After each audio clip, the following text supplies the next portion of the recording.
Mr. President, thank you so much for joining Arabiya. Thank you. I want to kick off by asking you to give me your assessment of what's happening right now in the United States, the election of Donald Trump once again. What does that mean for Iraq? Well, everybody's been following the United States election.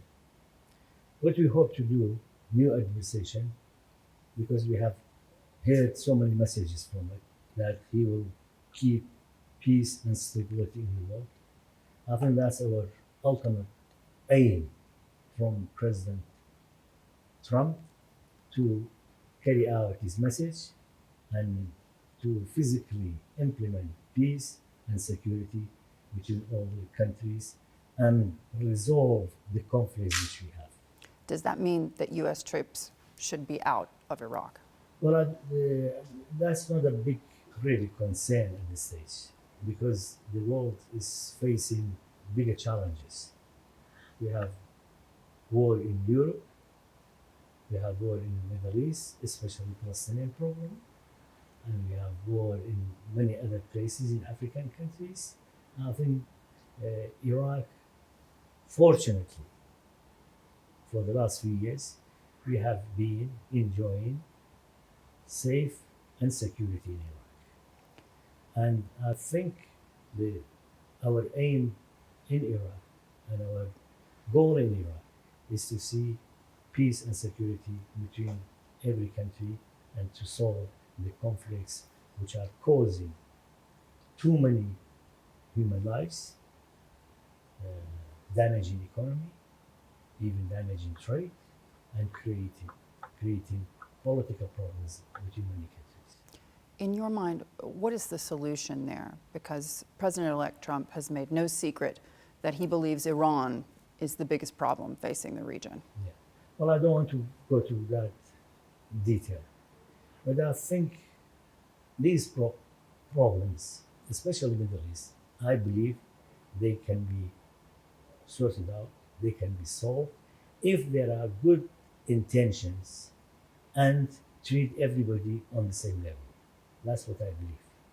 Middle East is a rich area. It has got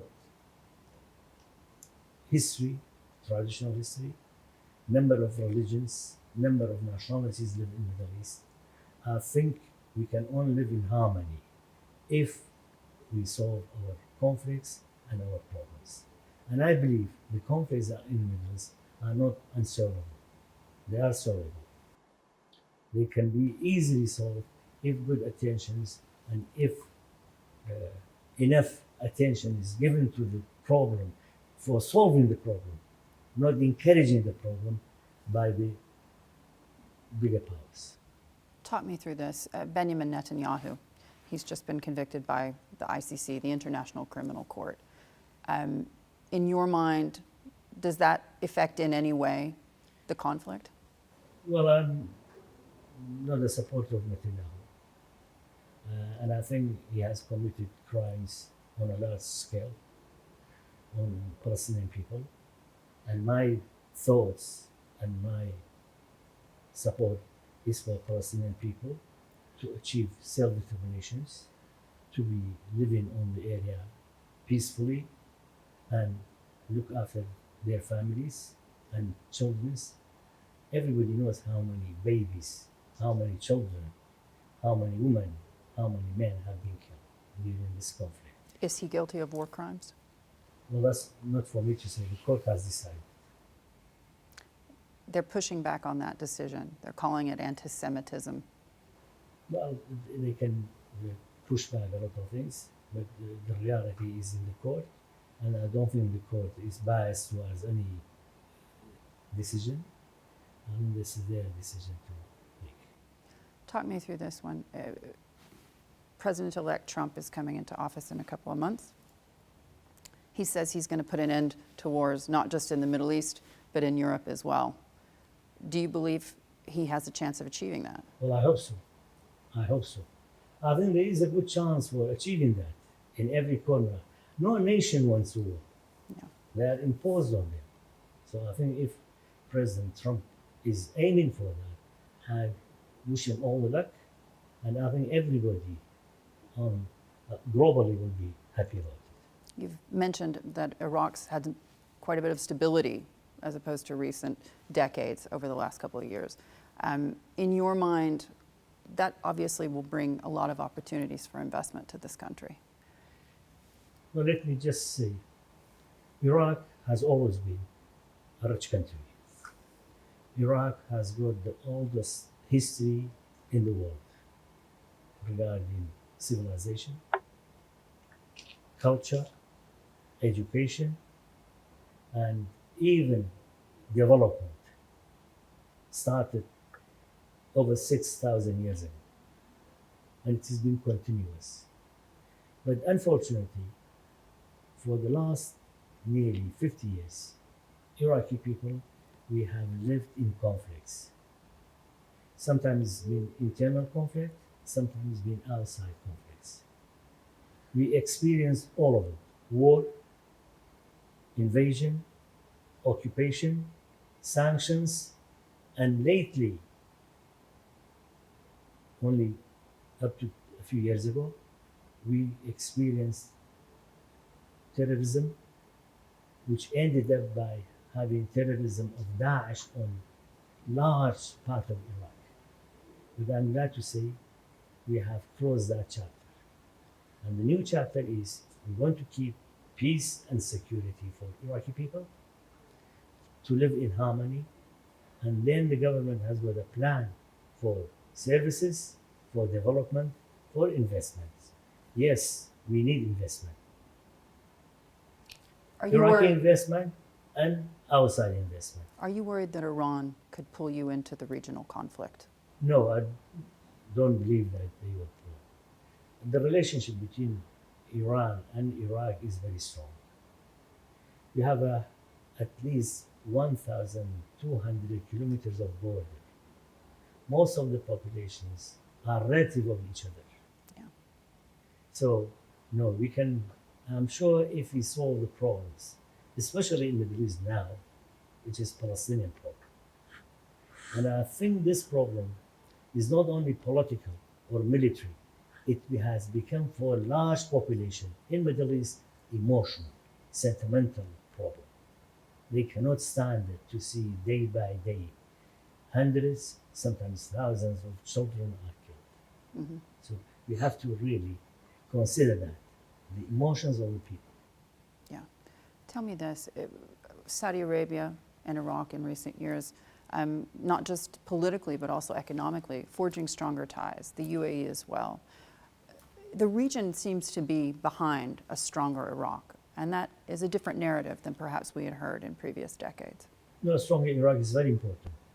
Stronger Iraq, and Iraq, I'm glad to say, our relationship between all the Middle Eastern countries is good, and we are offering any help we can do, and at the same time we are encouraging rich Arab countries or rich individuals in Arab countries to invest in Iraq. Baghdad's booming. Yes, Yeah. not only Baghdad, Mosul, which was controlled by Daesh for a number of years, Mm-hmm. and they destroyed already archaeology, historical buildings.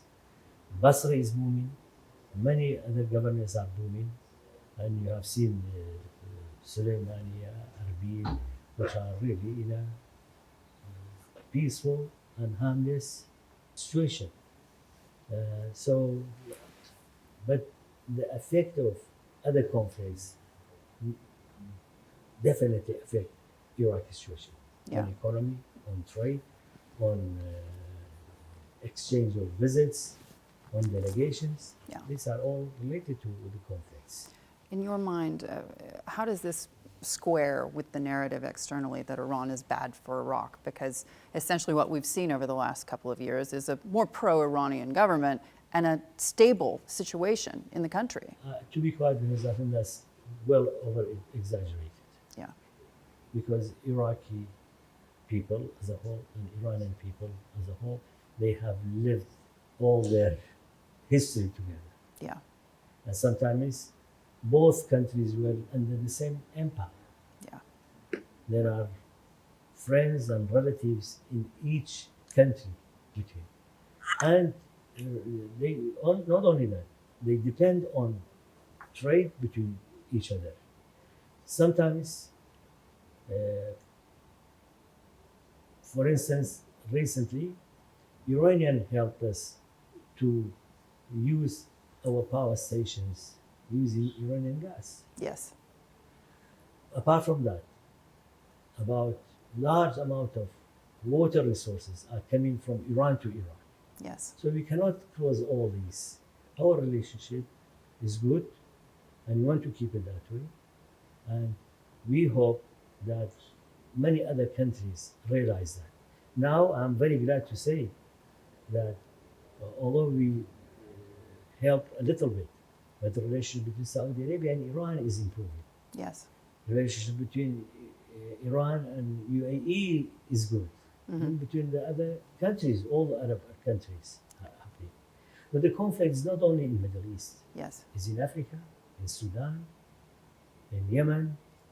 Large populations are suffering from war and conflicts. In your mind, did the conflict in Gaza actually propel more warm relations between regional countries? And I'm talking about Iraq, Iran, Saudi and Iran, UAE and Iran. Was it a catalyst? No, I think that should be on our agenda. The agenda. Yeah. But we want really not good relations. We want a unity. Yeah.